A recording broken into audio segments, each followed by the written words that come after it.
It was reported in the Hendersonville Times-News in North Carolina this week that the state's Republican Senator Richard Burr told an alarming anecdote to a local Chamber of Commerce group when he addressed them on Monday. He said as the credit crisis started last fall, after talking to then Treasury Secretary Hank Paulson, he phoned his wife from Washington and told her to go as fast as she could, as many times as she could, to take out as much cash as she could from their bank's ATM. He reacted to news of the financial crisis, in other words, by trying to make a run on his bank before all the money was gone. What's worse, in recounting that anecdote to his constituents as their senator, which he now says he has done multiple times, Senator Burr is in effect suggesting that a run on the banks might be a reasonable response to the financial crisis. This, of course, is an embarrassing story for a senator who, even before this happened, was probably going to face a tough time getting reelected next year. Unsurprisingly, the story has percolated this week in his home state press and nationally. Senator Burr has been asked to explain what he was thinking, and Republican officials have started now to respond to the scandal as well. And that is where this story takes a very unlikely turn. Republican officials, both in North Carolina and in Washington, have decided to respond to the Richard Burr called for a run on the bank scandal by themselves calling for a run on the banks. Yeah, the chair of the Henderson County Republican Party told the Hendersonville Times-News, quote, "Many Americans took out some extra cash as a common sense precaution during that period." Everyone was making a run on the banks. That was common sense. In Washington, the spokesman for the National Republican Senatorial Committee, which has the unenviable task of trying to re-elect Senator Burr next year, he said, quote, "The Democrats' response highlights perfectly the competing views of the two parties when it comes to strengthening the economy. It's little wonder Americans want to keep their hard-earned money away from the grips of Washington."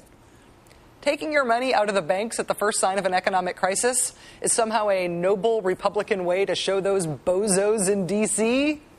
Huh? The Republican response to the make a run on the banks scandal has been to praise the idea of making a run on the banks. I have to say, I don't feel like I could have seen this coming. Joining us now is Craig Crawford, MSNBC analyst and columnist for CQPolitics.com. Craig, thanks for coming on the show. Nice to see you. Hi, haven't you been the Burr in Burr's saddle this week?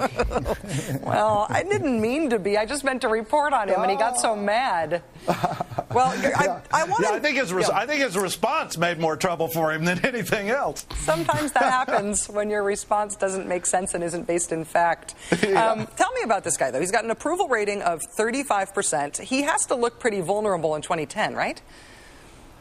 Well, he is. Our race raters at CQ Politics are going to launch their official trackings starting next week. And I can reveal to you right here, Rachel, that at CQ we are rating his a no clear favorite, which is basically a toss-up and remarkable for an incumbent where no formal opponent has announced.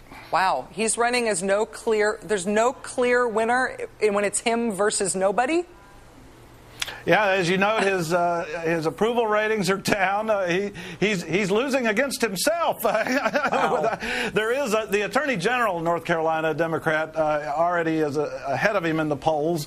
One of the more remarkable things about his numbers, Rachel, is that so many North Carolinians don't even know him, really. He has very high numbers on that score, and that's why a story like this is so dangerous for him, because he's sort of a clean slate for a lot of voters, and this has gotten so much attention thanks to certain television hosts we know. And as a result, a lot of North Carolinians are hearing this for the first time. This is the first thing they're hearing about this guy, which is not going to be good for him. Well, I've been watching the North Carolina press about him and the North Carolina press about this story to try to get a sense of what people think about him and how this is being received. And I know in the News Observer newspaper in North Carolina asked a finance professor at UNC Charlotte under what circumstances it would make sense to run to the bank and get cash. And the response from him that they printed was, I quote, "I don't know, maybe simultaneous nuclear attacks on Washington, Chicago, San Francisco, and Charlotte?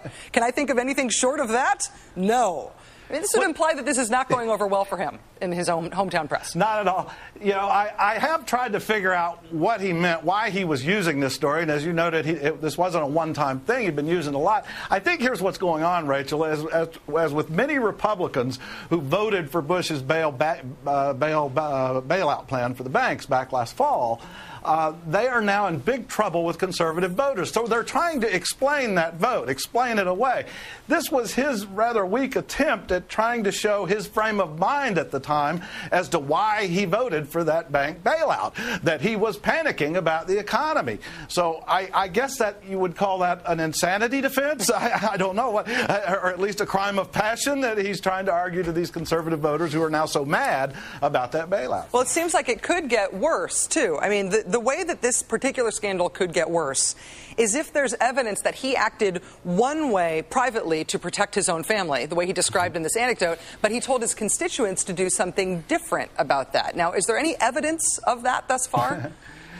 Well, I did wander around his website today when we knew we were going to talk about this story and started looking at his press releases back in those days. And lo and behold, he issued a very calm and reasoned press release about the bank problems in North Carolina, assuring everyone that everything was fine and counseling against panic. Of course, we now know he was writing that calm and reasonable press release under his bed, stuffed with cash in his mattress or something.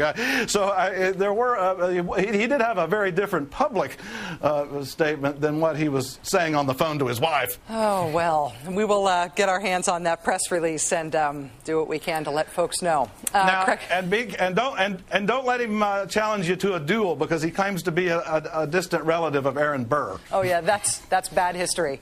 Craig Crawford, MSNBC analyst, columnist for CQPolitics.com. Thanks for joining us. Thanks for doing your homework on this one, Craig. It's nice to see you. You bet.